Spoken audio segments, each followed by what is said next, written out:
लाईटच्या खालून आहे ना असं कोणतरी जातंय. हं. कपडे धुण्यावर गुणगुणण्याचा आवाज म्हणजे कोणतरी बापरे! तर हं. समोरच्याच टॉयलेटमधलं एक भिंतीकडून त्याच्याकडे असा कोणतरी बघतंय. आणि हां. तो जो चेहरा होता ना, थोडासा त्या बाकबूक होणाऱ्या लाईटीमध्ये तिला दिसला, बघत होता. बापरे! एवढा चेहरा आहे बघ एवढा.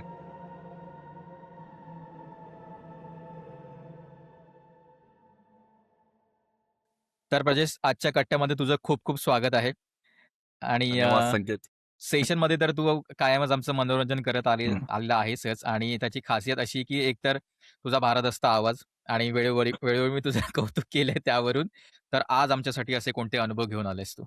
माझं मोस्ट प्रॉब्ली जे होतं बालपण वगैरे आहे ना, ते कसे माझे एक काका होते, ते मध्ये होते. त्यामुळे ते पण क्वार्टर्समध्ये राहायचे. माझे आजोबा होते, ते पण हं, पोलीस क्वार्टर्समध्ये राहायचे. त्यामुळे ना आजूबाजूला खेळायला एवढे जण असायचे त्यावेळेला, हं. लहान मुलं किंवा ते. मग कुठे आम्ही जाऊ नये म्हणून त्यांचे आई-वडील वगैरे काय-काय अनुभव आम्हाला सांगायचे. पण त्याच्यानंतर ना हळू सवय ती गोष्ट भुतांच्या गोष्टी ऐकण्याची सवय ना एवढी जुळत गेली ना, त्या हं. चॅनेलला पण आता आता आपण मोठे झालोय तरी पण त्या चॅनेललाच जुळलो शेवटी जाऊन. खरंय. पण असे भरपूर काय-काय अनुभव होते. कारण की मला माहिती आहे मी जेव्हा काकांकडे राहायला जायचो ना, तुम्हाला एक मी जागा पण सांगूनच देतो. तेव्हा हं, तुम्ही कधी जाऊन स्वतःहून बघू शकता. सायन हॉस्पिटल तुम्हाला माहिती असेल. त्याच्या हं. मागे आहे ना सगळे क्वार्टर्स आहेत त्यावेळेला आणि ते एवढे सुंदर क्वार्टर्स आहेत, जेव्हा तुम्ही जावाल ना, कसं असतं एक चाळीसारखं आहे अशा पूर्ण ह्या हं. साईडला. मध्ये पूर्ण जागा आहे आणि पुढे अंगण आहे, जिकडे मस्त झाडं सुंदर आहे. ते एकदम शांत वाटतं त्यावेळेला. कारण की मला तिकडे खेळायला वगैरे एवढं मस्त वाटतं. मी माझ्या बहिणी वगैरे इथे जायचो. पण ही जी जो आहे म्हणजे एक असतं ना निसर्गाची रम्यता वगैरे ही हं, फक्त हं, ना हं. संध्याकाळच्या 6 आणि 7 पर्यंतच चांगली वाटते. म्हणजे कारण की दिवसा. कारण की जेव्हा तिकडे अंधार व्हायचा, तुम्हाला तर माहिती असतील त्या जुन्या ट्यूबलाईट हो, हो. बागबुकणाऱ्या हं. त्यावरती अशा लागलेल्या असायच्या आणि सर्वात भयानक गोष्ट म्हणजे तिकडचे कॉमन टॉयलेट.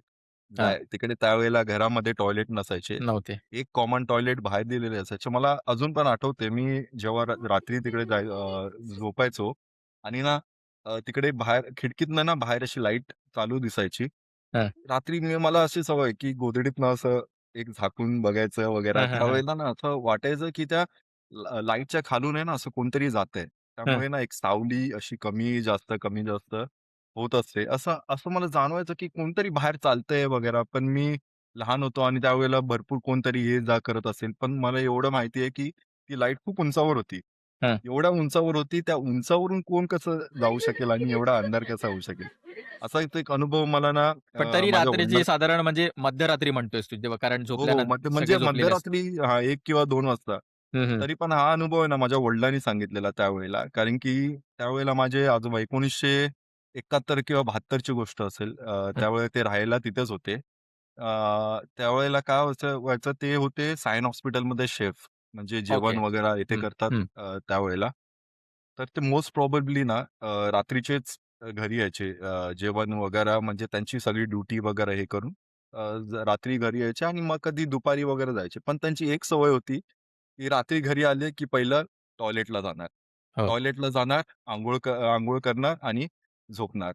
तर तिकडे ना भरपूर जण म्हणजे त्यावेळेला सांगायचे, की तुमचे जे आहेत म्हणजे माझ्या आजीला सांगायचे, तुमचा नवरा एवढा रात्रीचा का जातोय तिकडे? तुम्हाला माहिती नाही का तिकडे काय वगैरे काय आहे ते सगळं? हां. ते बोलते, "ते काय माहिती नाही." पण माझी आजी बोलते, त्यांनी पण वडील माझे सांगायचे, की आजी पण आम्हाला त्यांना सांगायची, "तुम्ही रात्रीच्या नका जात जाऊ. सकाळचं जावा, 4 वाजता जावा, 5 वाजता जावा." पण हं. ते कोणाचंच ऐकायचं नाही आणि खूप म्हणजे त्यांची पर्सनॅलिटी एवढी होती ना, म्हणजे 6 फूट उंच 6'2" अशी त्यांची हाईट होती. कारण की ओके. जेव्हा म्हातारं ते एवढे वाकलेले ना, हं. तर तुम्ही त्या अनुभवावर येतो, की एक दिवस असं झालेलं, की भरपूर लोकांना ना एक विचित्र अनुभव येत होता, की जेव्हा ते ना असे टॉयलेटला जायचे ना, तेव्हा तिकडे एक नळ असायचा बाहेर आणि तुम्हाला ते टॉयलेट कसं होतं सांगतो. ह्या साइडला एक 2 टॉयलेट, मध्ये पूर्ण असा एक चौकोनी पॅसेज, ह्या साइडला 2 टॉयलेट, मध्ये जागा, परत त्या साइडला 2 टॉयलेट, परत ह्या साइडला 2 टॉयलेट आणि ते हं. टॉयलेट आहेत ना, वरून मोकळे होते आणि वरती अशी लाईट होती तिकडे. ओके. मग एवढे पण मोकळे होते, की माणूस उभा राहिला आणि ते बरोबर 10 फूट तरी असतील आणि हां. त्याच्यानंतर असं कोणाला वाकून नाही बघता येणार असं. खूप लोकं वाकून म्हणजे तू सांगायची म्हणतोस की खिडकीतून? नाही, खिडकी नाही, नाही. असायची मागे. टॉयलेट टॉयलेट जे होते ना, ते टॉयलेट हां. वरून मोकळे होते. अच्छा, अच्छा. व्हेंटिलेशनसाठी ओके, ठेवले ओके, ओके. असतील किंवा समजलं. लाईटसाठी ठेवले असतील हं, आणि हं. त्याच्यानंतर पण भिंत खूप उंच होती आणि छप्पर होतं वरती. हां. तर त्यावेळेला असं होतं, की लोकं सांगायची, की त्यांना ना एकदम विचित्र असे अनुभव तिकडे येतात रात्रीचे.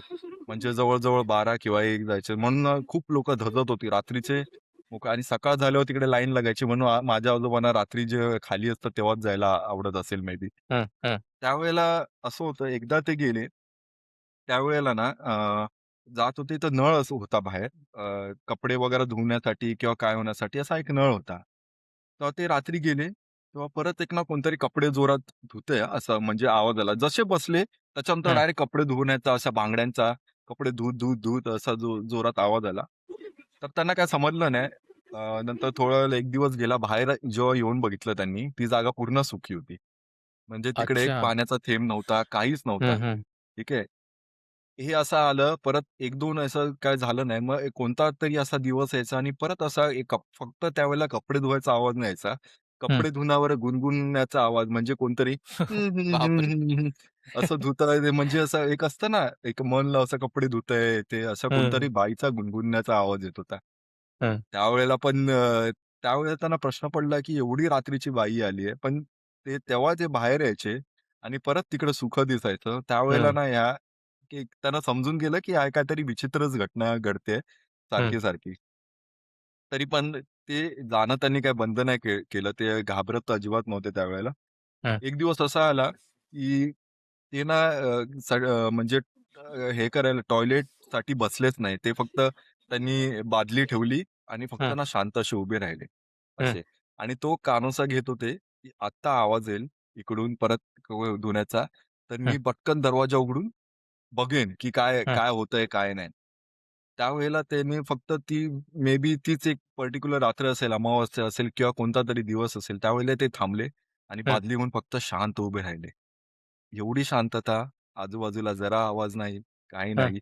नंतर थोड्या वेळाने विश्वास नाही बसणार, ती 10 फुटाची जी होती भिंत, तिकडून हं. कोणतरी असं त्यांच्याकडे वाकून असं बघत होतं असं. बापरे! एवढा चेहरा आहे बघ एवढा. हे बघ इथपर्यंत असं वाकून आलेला आणि आई केसं ओली आणि हा एवढा चेहरा असं वाकून बघतोय आणि त्यांनी दरवाजा जसा उघडला समोर कोणच नाही. कोणच शिट! नाही.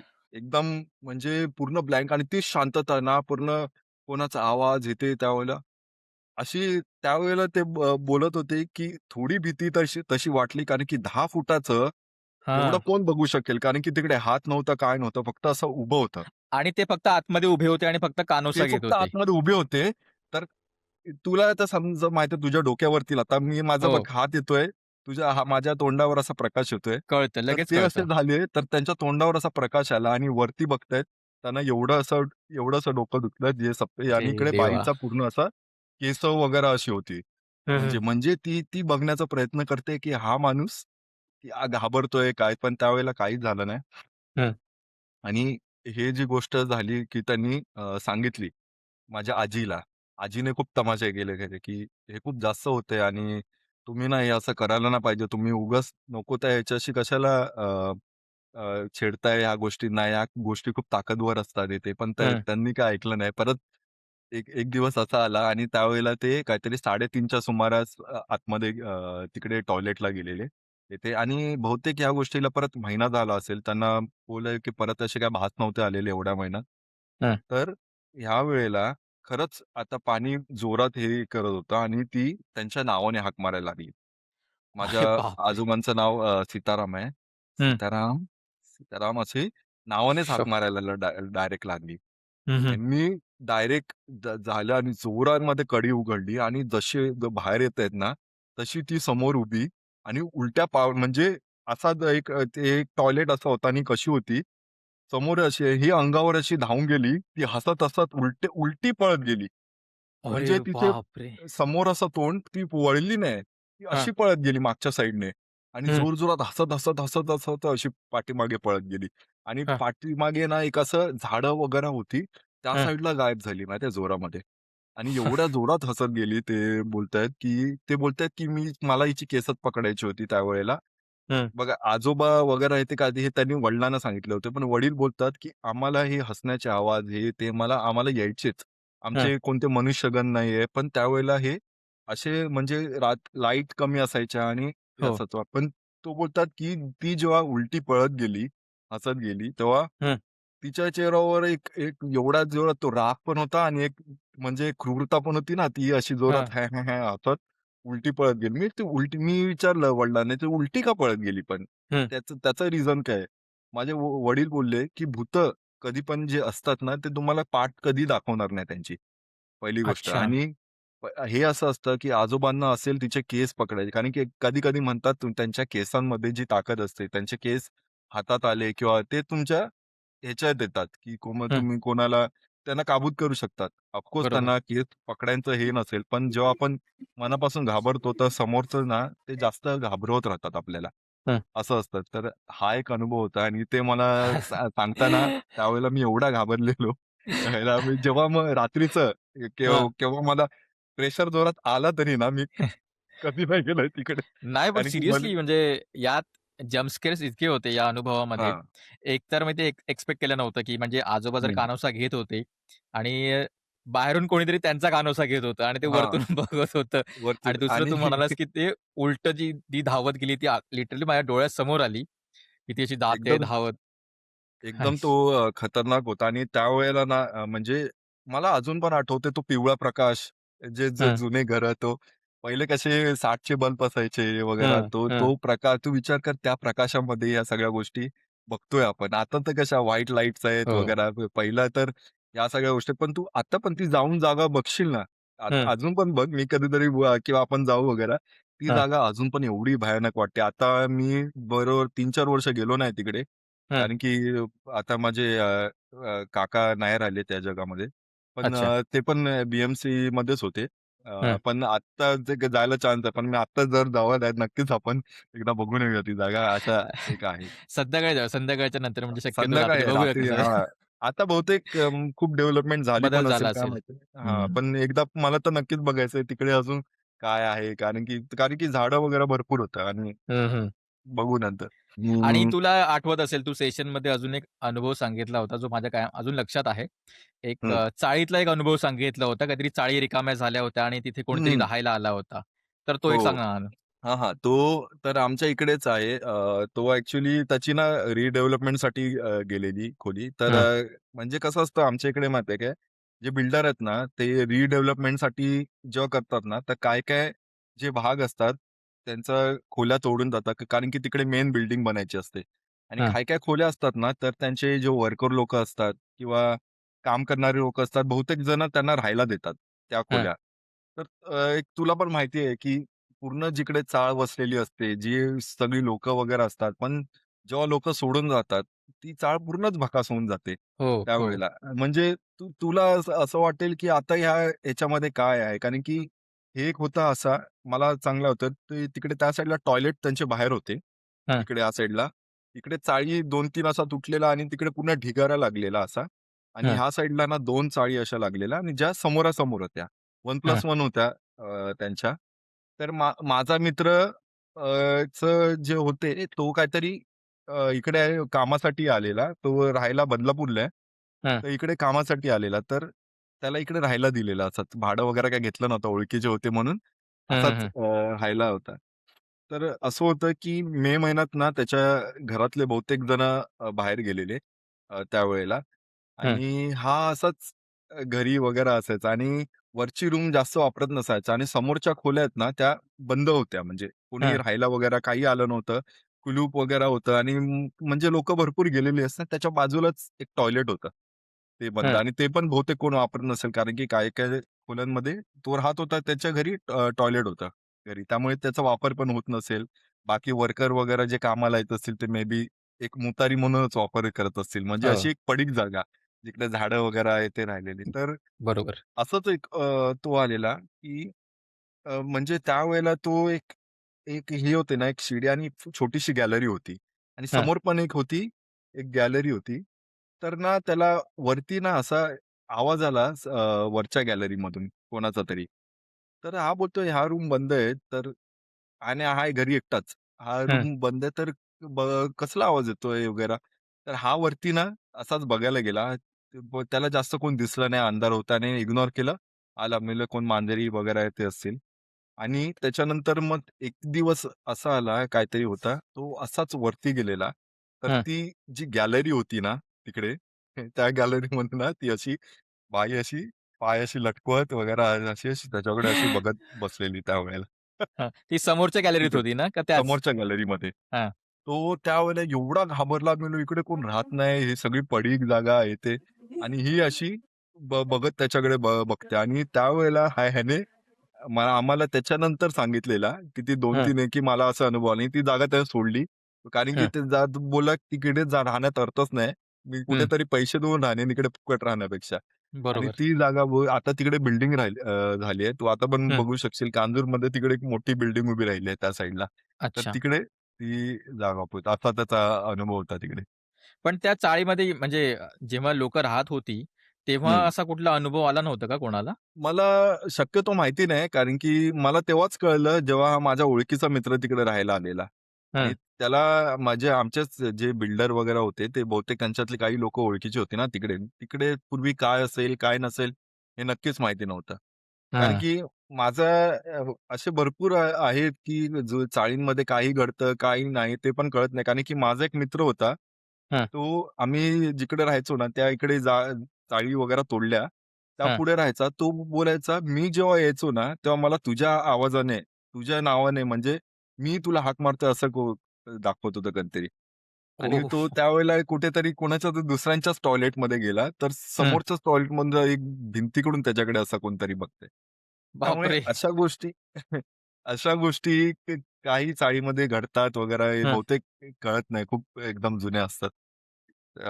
तर मी तो अजून एक अनुभव शेअर करतो, जो मे बी मी एक स्टार्टिंगला जेव्हा सेशन होता, एकदम हं. मी जेव्हा नवीन-नवीन जॉइन झालेलो आणि हा माझा पहिलाच अनुभव होता, ज्यावेळेला मी सांगितलेला.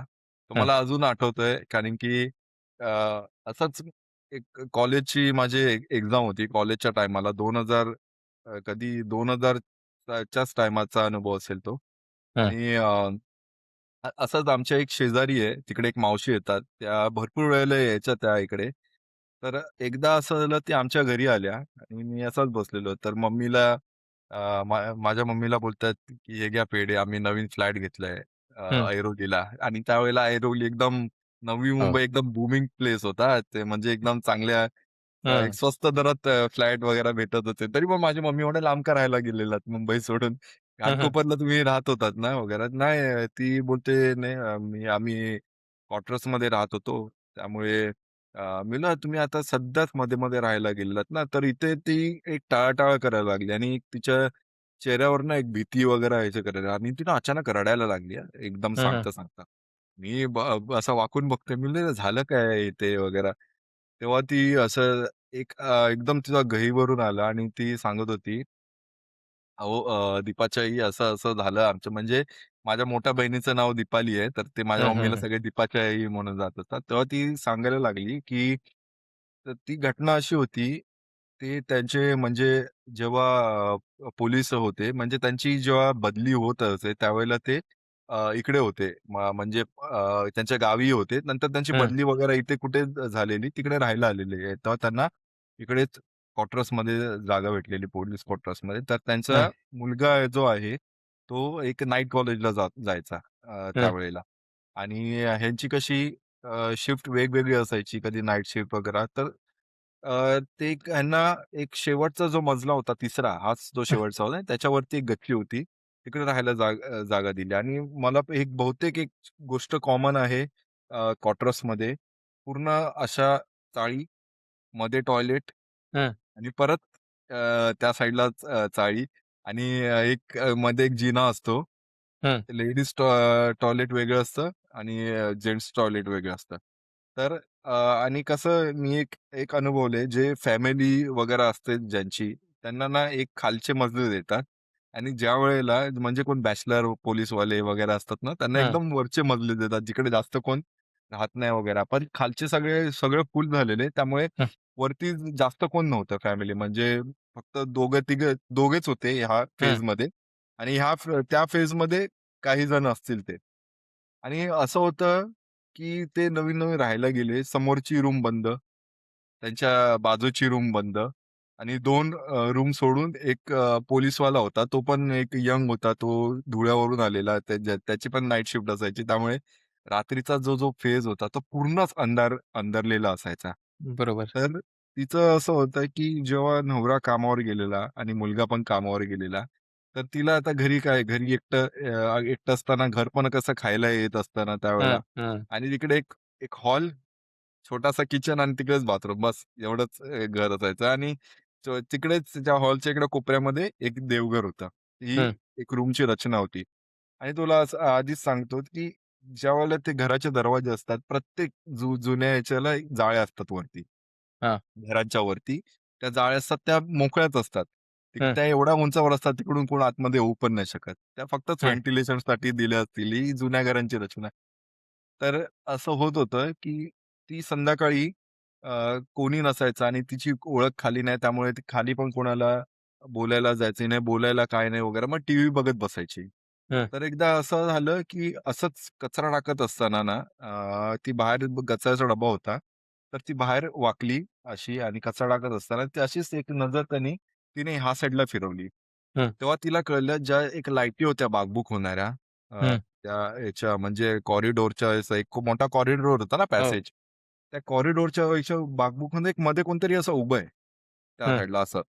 एकदम शांत असं उभं आहे त्यावेळेला आणि हं, ती आकृती ना स्पष्ट दिसत नव्हती त्यावेळेला. अशी बाकबूक झाली तिने कचरा टाकला असं थोड्या वेळेसाठी एक 2-3 सेकंदासाठी बघितलं असेल आणि आतमध्ये गेली, दरवाजा लावला. ही गोष्ट त्या दिवशी संपली.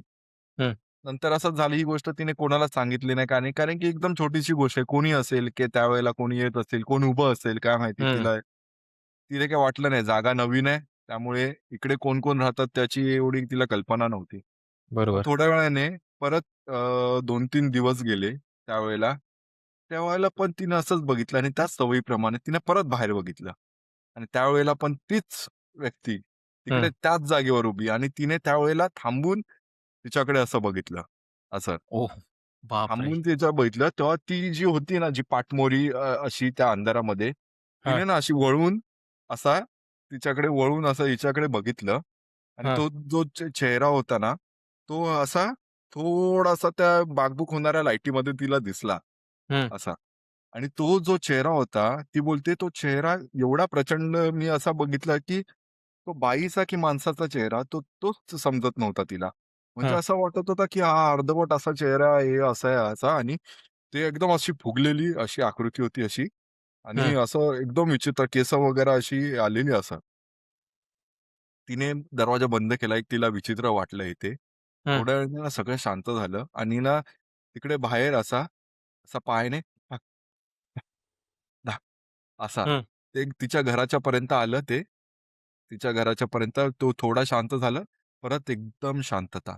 हं, दुसरं काही नाही वगैरे. तेव्हा तिने काय लक्षात नाही. थोड्या वेळाने काहीतरी तिसऱ्या का चौथ्या दिवशी ती ज्या आकृतीत ती म्हणजे ज्या अंतरावर उभी होती ना, ते हं. अंतर एकदमच कमी झालेलं आणि जवळ जिथपर्यंत आली. प्रकाश होता हां, जिथपर्यंत तिच्या बाहेरच्या लाईटीचा प्रकाश होता, हं. त्याच्याबरोबर बॉर्डर लावून उभं राहिलेले. आणि बापरे! त्यावेळेला ती एवढी विचित्र होती म्हणजे जी होती ना बाई आणि माणसाचा चेहरा तिच्याकडे अशी हसत-हसत तिच्याकडे बघते अशी. अशी म्हणजे मान वाकडी करत येते अशी तुझ्याकडे बघते. त्यावेळेला ती एवढी हं, घाबरली तिने दरवाजा जोरात बंद केला आणि घाबरून आतमध्ये श्वास हे करत अशी बसली हं, आणि ती एक बाहेरचा कानोसा घेते, की कोणाचा आवाज येतोय, कोणाचा आवाज येत नाही येते त्यावेळेला. तर तिची जी वरची जी जाळी होती ना, हं. तिथे असा हात असा हे करून असं वर करून असं वाकून असं बघते हां, ती कुठे कोण आहे? ती जी बाहेरची आई आकृती होती ना, शपथ! ती त्या साइडला अशी वाकून अशी बघत होती, की घरी कोण आहे की नाही ते. हं, हं, त्यावेळेला ही नक्की कोण वेडं माणूस आहे का हे तिला अजिबात जाणवलं नाही, की तिला हं, वाटलं असेल कोणतरी वेडं, पण एवढं विचित्र कोण दिसणारं तर नक्कीच नाही. हं, एखादा प्रेतासारखा चेहरा, एकदम हे झावणारा आणि एवढा उंचावर कोण असं चढतं आणि हं, एकदम बघतो. त्यावेळेला ती अशी घाबरली ना आणि तिने जेव्हा ही गोष्ट आली म्हणजे नवरा वगैरे जे सकाळचे वगैरे घरी आले ना, तेव्हा हं, तिने गोष्ट तिला सांगितली, की असं-असं झालं आहे. त्यावेळेला. ते बोलतायत, की माझी एक काम करतो. माझी आता नाईट शिफ्ट नाही ना, माझी मॉर्निंग शिफ्ट आहे ना, आपण असं बघूया, की काय हं. होतंय, का नाही आणि त्यावेळेला ना ते काहीच घडलं नाही. हं. जेव्हा जे नवऱ्याकडे सगळं सामान्य, त्यावेळेला सगळं काहीच वगैरे आवाज नाही किंवा बाहेर वाकून बघितलं ते सगळं एकदम शांत ज्यावेळेला हं. आणि त्यावेळेला परत एकदा नवऱ्याची नाईट शिफ्ट येथे सगळी सुरू झाली त्यावेळेला. हं. आणि आता हे प्रकरण हे एवढं आता हे झालं आता त्या ह्याला समजलं असेल की ही जास्त आता घाबरली आहे. हं. ते बोलते की हे जे आहे ते एक दिवस असा आला की डायरेक्ट घरामध्ये घुसून ना असं तिच्या समोरून असं किचन पासून असं नाचतंय. असं बापरे! किचन पासून असं असं तिच्याकडे बघत बघत नाचतंय. तिला पुढे येऊन घाबरण्याचं आणि ती देवघराच्या इकडे अशी जेवण न करता, काही न करता देवघराच्या इथे अशी चिपकून उभी आहे आणि हं. ती एकदम नम झाली. तिला काय बोलता येत नाही. एकदम शांत अशी मागे उभी राहून बसलेली. हं. अशी आणि ती हिच्यासमोर अशी नाचते वगैरे असं प्रॉपर होते. आणि ती ज्यावेळेला ती अशी काय माहिती हिंमत असली, तिने दरवाजा असा उघडला आणि ती बाहेर पळाली त्यावेळेला. हं. म्हणजे जी होती ना ती दरवाजा उघडून एकदम बाहेर पळाली, खाली गेली आणि बिल्डिंगच्या खाली जाऊन त्या ह्याच्यामध्ये उभी राहिली आणि ती रात्रभर घरी गेली नाही अरे त्यावेळेला. बापरे! सकाळी जेव्हा उजळलं वगैरे तेव्हा तिला जाणवती नवऱ्याकडे अशी रडत होती वगैरे. ती बोलते, "मला आत्ताच्या आत्ता इकडून घेऊन चला तुम्ही. हं. मला नाही राहायचं इकडे." तर बोलतो, "अरे आपण आता कसं जमेल हे ते सगळं." आणि ना ती बोलते, "मी घरी राहणार नाही अजिबात. मी काय पण हं. करा. जर तुम्ही गेलात, तर मी संध्याकाळची इकडे घरी नाही राहणार." हं. तिने अशीच चौकशी वगैरे खालची एक खाली गेली पहिल्या दुसऱ्या मजल्यावर सकाळची अशी चौकशी केली. तिने तिने सांगितलं, की असं माझ्यासोबत घरी घडलेलं वगैरे आहे ते सगळं. म्हणजे तेव्हा शेजारी जे कोणी होते हां, त्यांच्यासोबत. हां, जे खाली वगैरे राहत होते भरपूर वर्षापासून, ते की असं-असं घडलंय. तेव्हा जे एक दाम्पत्य होतं त्यांनी सांगितलं, की इकडे जो होता एक पोलिसवाला होता. हं. तो दारू पिऊन घरी यायचा, मारहाण करायचा बायकोला आणि त्यावेळेला त्याने आपल्या बायकोचे हे हं. तुकडे केलेले त्या घरामध्ये. अरे बापरे! आणि ॲक्चुअली ही घटना घडलेली आहे, जे तुकडे केलेले आहेत त्याची. त्याच्यानंतर तो म्हणजे काहीतरी 3-4 तो वेड्यासारखा घरी ओरडायचा त्याच्या हं. घरामध्ये. जोरजोरात असा ओरडायचा त्यावेळी ही गोष्ट. नंतर बाहेर असा कोणातरी सांगायचा, "ती मला बघते बघ, ती मला हं. बघते" आणि असा येड्यासारखा इथं करायचा आणि त्याच वेळेला त्याने घरामध्ये फास लटकून आत्महत्या केलेली. आणि ओके. ते जे होतं ते पूर्ण याच्यामध्ये कोण राहायलाच तयार नव्हतं. जेवढं पण कोणी यायचं तिकडे हं. राहायला वगैरे त्यांनाही असे भयानक अनुभव काय-कायांना तर एकदम हार्ट अटॅक पण येऊन गेलेले आहेत असे हं. आणि असे अनुभव आलेले त्यांना. आणि मग ते त्यांनी अचानक एवढं हट्ट केलं ना त्यांनी तिकडे सोडलेलं आणि इकडे ऐरोलीला त्यावेळी एवढी स्वस्त घरं भेटत होती. हं. तिकडे हं. त्यांनी घर तिकडे घेतलेलं. शिफ्ट झाले. हां, तिकडे शिफ्ट झालेले त्यावेळेला. ही गोष्ट त्यांनी सांगितलेली. ओके. बापरे! खतरनाक होता हा सुद्धा अनुभव आणि आज हां. आज जे अनुभव सांगितले ते अर्थातच खूपच भयानक होते. हं. आणि मुळात तू जेव्हा सेशनमध्ये येतो तेव्हा हं. माहोलच बनत असतो आणि आज देखील तू तसा माहोल बनवलास. सो त्यासाठी थँक्स. आधी तुझे खूप खूप आभार. आणि नक्कीच. आता जे येणारे जेवढे पण लाईव्ह सेशन असतील, मी नक्कीच असेन त्याच्यामध्ये. काही वेळ कामामुळे येता नाही आलं. हं. पण या अपॉर्च्युनिटीसाठी, की आपण फक्त एक माईकच्या पाठी आपण एक लोकांना भरपूर जणांना दिसत, की अनुभव सांगणारे कोण असतात. त्यांचे हो. जेव्हा हा जो कार्यक्रम तू हे केलाय, जेव्हा एक्सप्रेशन जेव्हा लोकांचे दि सांगताना समोर येतात, तर लोकांना तो एक त्यावेळेला ते अनुभव जगतात. आता खरंय, तरी खरंय. मला म्हणजे वाटतं. सेशनमध्ये देखील जेव्हा म्हणजे असे टॉप नॅरेटर्समध्ये जेव्हा उल्लेख केला जातो, हं, तेव्हा तुझं नाव सुद्धा असतं त्यात आणि बरेच काजवे चॅट बॉक्समध्ये सुद्धा तुझ्या नावाने बोलवत हं, असतात. आणि आता फायनली ते तुला बघत असतीलच आणि आय हं. होप त्यांना देखील हे अनुभव आवडले असतील. सो गाईज तुम्हाला हे अनुभव कसे वाटले हे कमेंट बॉक्समध्ये नक्की सांगा आणि प्रजेश लवकरच येतोय सेशनमध्ये आणि आपण हो. अजूनही त्याच्यासोबत असे पॉडकास्ट करूयात. नक्की करूयात. पण हा नक्कीच व्हिडिओ भेटू. कसा वाटलाय नक्की सांगा. So thank so much Prajnesh. पुन्हा एकदा खूप खूप आभार. चला धन्यवाद. तर हा व्हिडिओ कसा वाटला हे कमेंट बॉक्समध्ये नक्की सांगा. आणि हो, आपल्याकडे दर शनिवारी रात्री 11 वाजता भूतांचे किस्से नावाचं लाईव्ह हॉरर सेशन असतं, ज्यामध्ये प्रेक्षकांनी स्वतः अनुभवलेल्या खऱ्या-खुऱ्या भूतांच्या घटना ते स्वतः सांगतात. तेव्हा तुमच्याकडे देखील असे भूतांचे किस्से असतील तर भेटूया येत्या शनिवारी रात्री 11 वाजता फक्त काजवा यूट्यूब चॅनलवर. आणि असेच अंगावर शहारे आणणारे अनुभव ऐकायचे असतील तर आपल्या चॅनलला सबस्क्राईब करायला विसरू नका. भेटूया लवकरच. तोपर्यंत काजव्यासारखे नेहमी चमकत रहा. धन्यवाद.